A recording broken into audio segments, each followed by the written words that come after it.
Welcome to Health Sciences Update. I'm Daryll DeWald, the Chancellor of the WSU Health Sciences Spokane campus. Joining me today is Dean Gary Pollack of the College of Pharmacy and Pharmaceutical Sciences. Welcome, Gary. Thank you, Daryll. So Gary, if you could, let's start out with a little bit of background about you and your leadership style, please. Sure. Well, I'm a little bit unusual for a dean of a pharmacy program. I'm not a pharmacist. I guess for right now I'll play one on TV.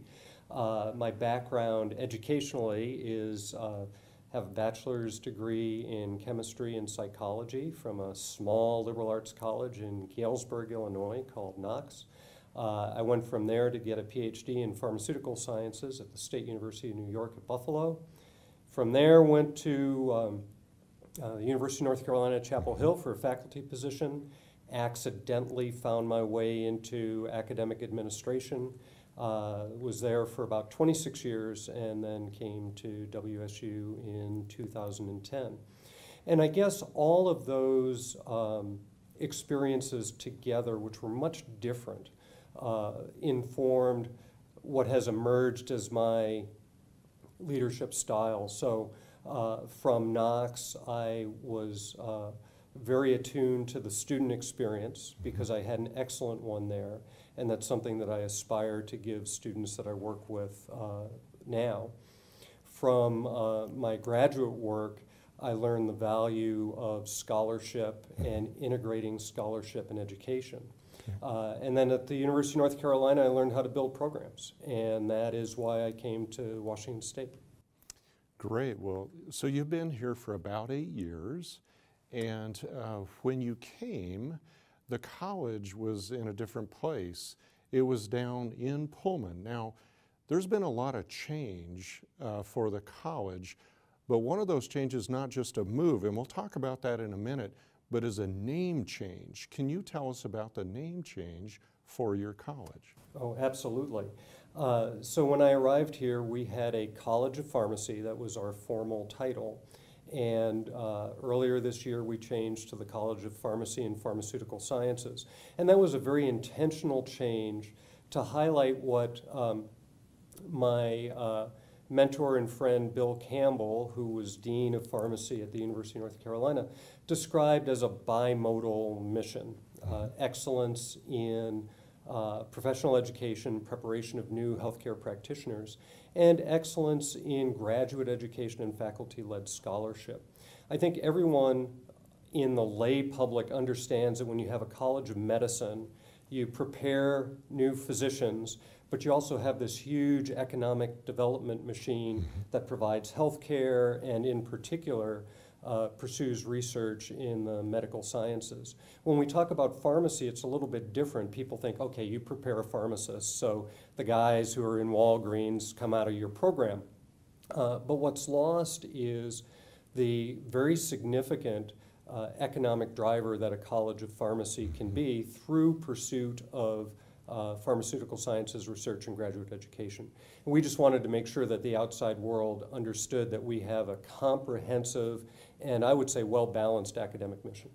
That's great. So the name change, but as I mentioned, you were part of relocating the college from the Pullman campus, where it was headquartered for many, many years, to Spokane. Can you give us a sense of the advantages you think you see in having this college with a new name change, but also here in a new place on the Spokane campus? Oh, absolutely. So when I arrived, the college was actually split between the Pullman and Spokane campuses.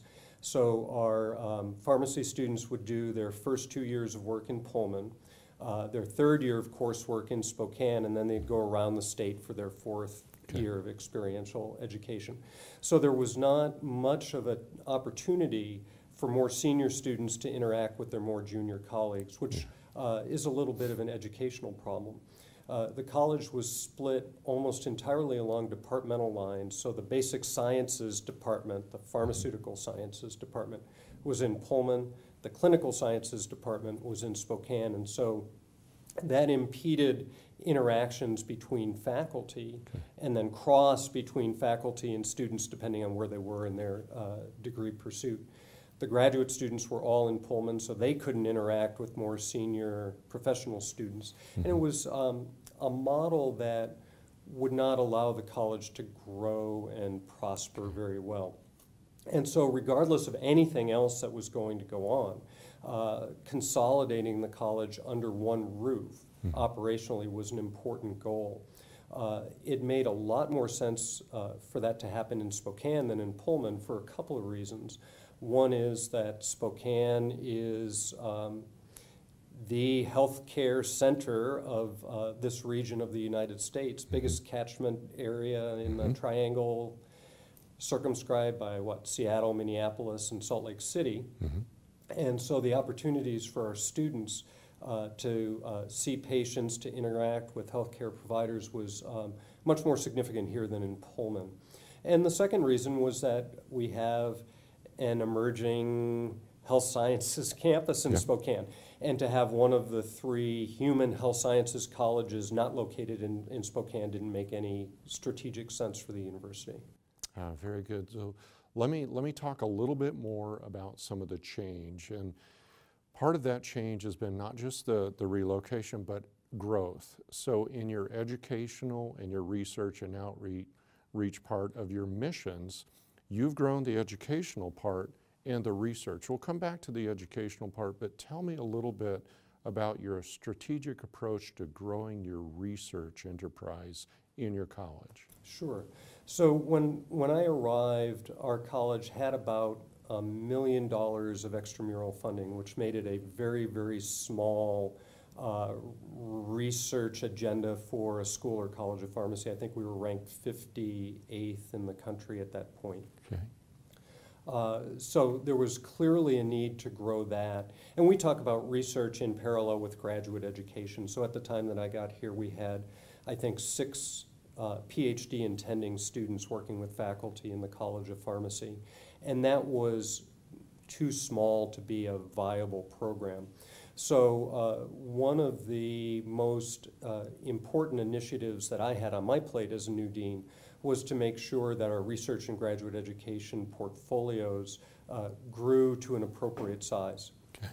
We had to pay attention to the professional education side in part to generate the dollars that would allow us to hire more faculty to drive the research and graduate education piece. So currently we have a research portfolio that's about $7.5 or $8 million a year. We're still a modestly sized pharmaceutical sciences program. We're ranked around 20th in the country right now in terms of research funding.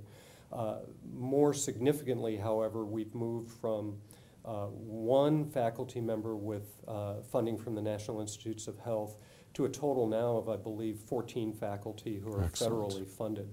And that makes us a relatively large program nationally. So the total dollars is relatively modest.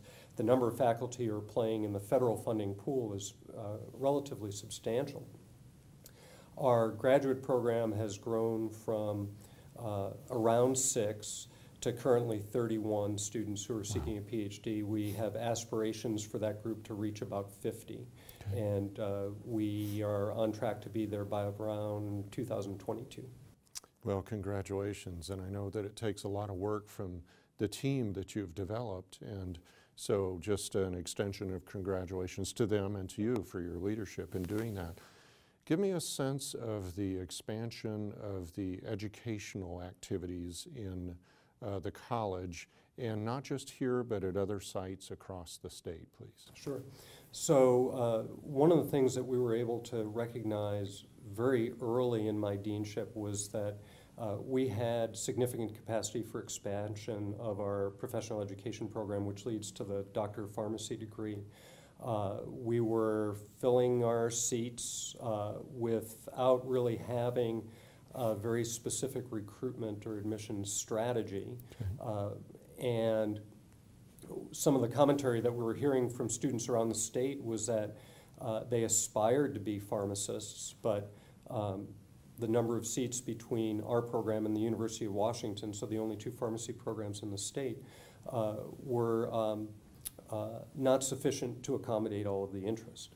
And so we had a lot of students in the state of Washington who were pursuing pharmacy education in other states, and that's not what we would aspire to as a land-grant university. So we saw the opportunity to grow and developed a plan to move from our kind of baseline size of around 90 students per class to our current size of 170. Okay. And we accomplished that in part by changing the way we deliver our curriculum here on the Spokane campus, and then also by developing another site in Yakima. Okay. And tell me a little bit about Yakima then. That is a partnership that you've developed, and give me a sense of what that looks like. Sure. So we have pursued this in partnership with the Pacific Northwest University of Health Sciences, a private university in Yakima. PNWU had a need to have their students of osteopathic medicine interact with students of pharmacy and other health professions in order to meet their accreditation requirements. And it was clear maybe around 2012 that if PNWU couldn't develop a partnership with an existing pharmacy program, they would develop a pharmacy program of their own, and that's not something that would have been to our programmatic benefit. At the same time, we identified Yakima as an attractive community to establish a cohort of students in, primarily for students who are interested in pursuing their practice in regions of the state or the country that have significant access to care disparities. Okay. That's something that's kind of inherent in the Yakima Valley and actually in much of the state outside of Seattle and Spokane. We had a presence in Yakima through a couple of hospitals there, very progressive healthcare delivery environment. And so all of those factors kind of fed into each other to allow us to identify Yakima as really an ideal site for developing a second campus, if you will, for pharmacy education. So we launched that almost 4 years ago. So our inaugural cohort of students will be graduating this coming May.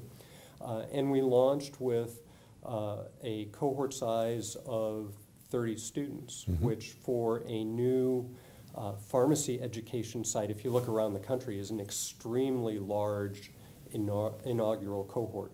And we've been able to maintain that size for our first 3 years. We anticipate that in August we'll have a similar number of students starting for their first year as well. So the Yakima experiment for our college has been just a flat-out success. Excellent. Great information all around. Dean Pollack, are there other things that you might like to highlight for our listeners at this point? Well, I think the biggest thing might sound a little bit odd coming from a dean of pharmacy and pharmaceutical sciences, and that is the excitement around having an emerging College of Medicine on this campus. One of the hallmarks of a successful academic pharmacy program is being able to partner with a viable and vibrant school or college of medicine. So I mentioned that now we're ranked 20th or 22nd among all colleges of pharmacy nationally. Among colleges that don't have a partnering medical school, which is the position we were in until a year and a half ago, we're number 2.